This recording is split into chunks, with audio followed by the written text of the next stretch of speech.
sebelum melakukan tindakan, di sini saya akan menyebutkan alat-alat apa saja yang digunakan pada saat melakukan tindakan resusitasi. Di sini ada meja resusitasi yang keras, datar, bersih dan kering. Dan di sini ada lampu sorot 60 watt dan alat resusitasi.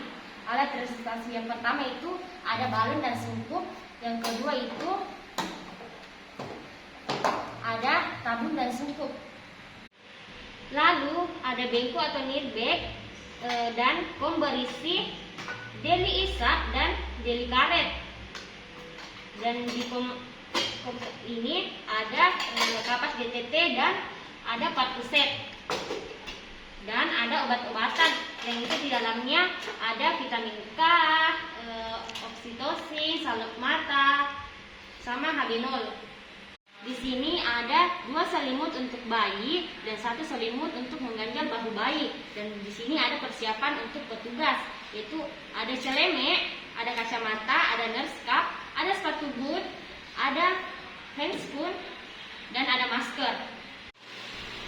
Di sini ada larutan klorin dan ada tempat baju kotor, dan di sini ada tempat sampah, dan di sini ada tempat sampah benda tajam. Untuk persiapan petugas, kita memakai celemek,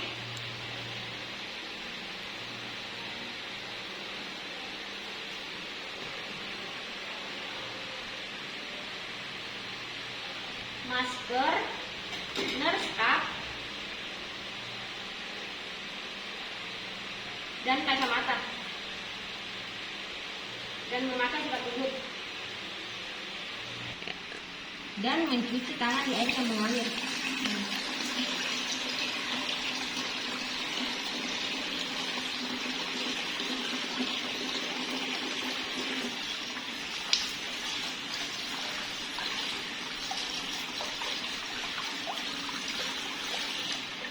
Dan mengeringkan dengan handuk bersih. Kemudian memakai sarung tangan steril.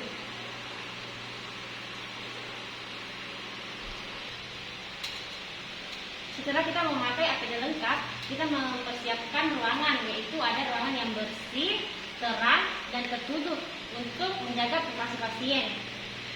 Adapun langkah kerjanya, yaitu yang pertama memperkenalkan diri kepada klien.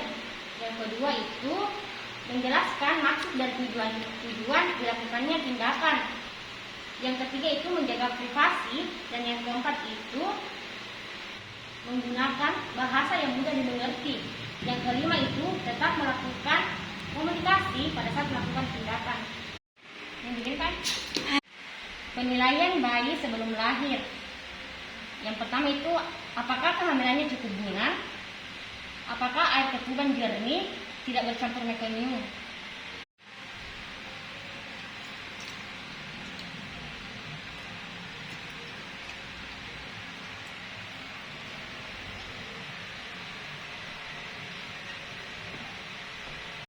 Segera setelah bayi lahir, kita menilai apakah bayi menangis atau bernapas atau tidak megap-megap, apakah terus bayi baik atau bergerak aktif.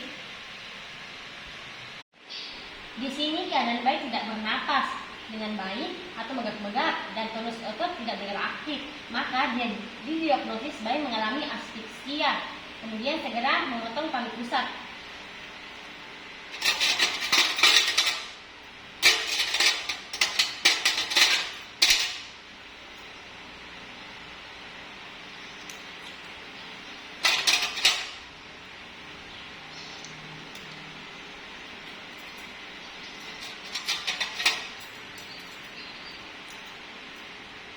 Segera bawa bayi ke meja resusitasi.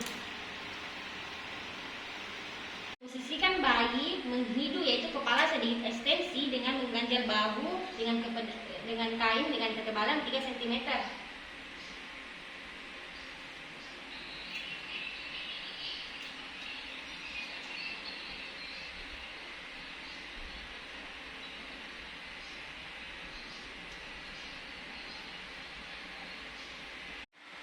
Membersihkan lendir dari hidung bayi dan mulut bayi menggunakan deli.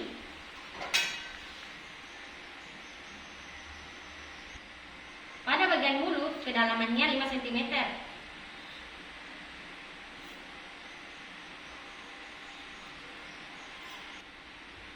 Dan pada bagian hidung kedalamannya 3 cm dan tidak melewati cuping hidung.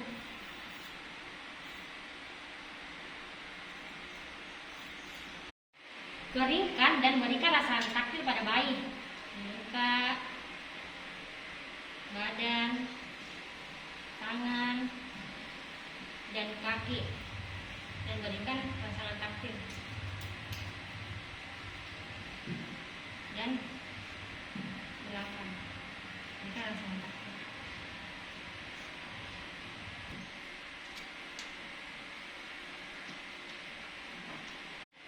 Mengganti selimut bayi.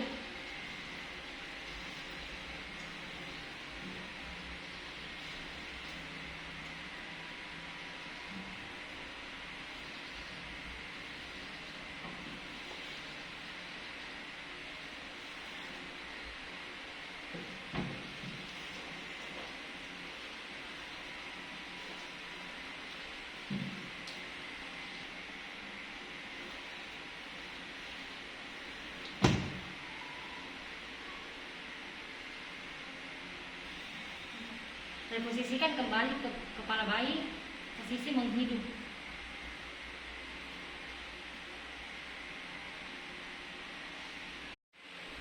Jika 5 tindakan awal resusitasi berhasil, yaitu rangsangan taktil dan pengusapan lendir, dengan bayi sudah dapat bernapas dengan baik dan tonus otot sudah bergerak aktif, maka lakukan asuhan pasca resusitasi, yaitu berikan kepada ibu untuk IMD.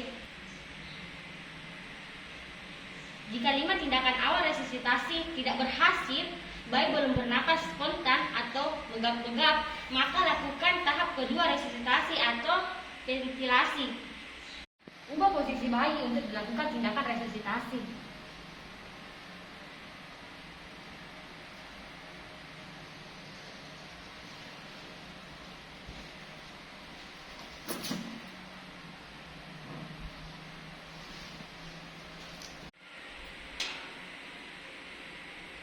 Ambil balon dan sungkup. Kemudian pasang sungkup meliputi hidung, mulut, dan dagu. Kemudian ibu jari dan jari telunjuk menekan sungkup dan 3 lainnya itu menekan dagu. Mata tertuju pada dada bayi. Lakukan 2 kali ventilasi percobaan untuk melihat apakah udara sudah masuk ke rongga dada. 1, 2. Jika dinding dada tidak naik atau tidak mengembang, periksa kembali perlekatan sungkup apakah ada kebocoran. Posisi kepala apakah dalam keadaan posisi menghidup atau ekstensi. Kemudian apakah ada sumbatan jalan napas atau lendir pada mulut dan hidung. Jika ventilasi percobaan berhasil, maka lanjutkan ventilasi lanjutan, yaitu 20 kali dalam 30 detik dengan tekanan 30 cm udara. 17 pas-pas, 18 pas-pas, 19 pas-pas, 20 pas-pas. Jika bayi sudah bernapas dengan normal, maka lanjutkan tindakan pasca resusitasi. Jika bayi belum bernapas dengan baik, maka lakukan ventilasi kembali. Jika ventilasi sudah dilakukan selama 2 menit, tapi bayi masih menggap-menggap, maka nilai denyut jantung dan pernapasannya. Kemudian siapkan rujukan, kemudian sambil melakukan ventilasi. Jika resusitasi berhasil, lakukan pemantauan tanda bahaya, kemudian perawatan tali pusat, kemudian insultasi penyusu dini dan pencegahan hipotermi. Kemudian pemberian vitamin K dan mencegah infeksi dan memakaikan salep mata, tetes mata dan menyuntikkan HB0. Kemudian melakukan pemeriksaan fisik dan mencatat dan melaporkan. Jika perlu rujukan, lakukan konseling untuk merawat bayi dan melanjutkan resusitasi dan pemantauan tanda bahaya dan merawat pusat, mencegah hipotermi, membuat surat rujukan, dan mencatat dan laporkan jika saat rujukan keadaan bayi membaik dan tidak perlu diresusitasi, berikan vitamin K serta salep mata dan antibiotika dan susu bayi jika tidak ada kontraindikasi. Resusitasi tidak berhasil, lakukan konseling kepada ibu dan keluarga, kemudian penunjuk perawatan payudaranya, kemudian mencatat dan melaporkan, kemudian mendekontaminasikan semua alat.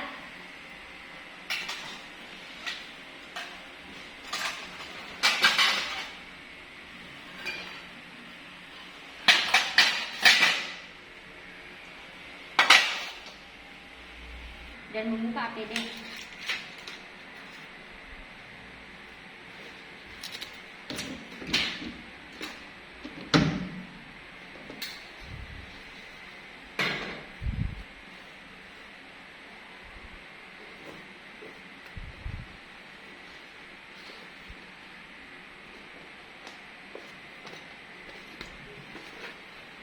Itulah tadi tindakan resusitasi pada bayi yang mengalami asfiksia.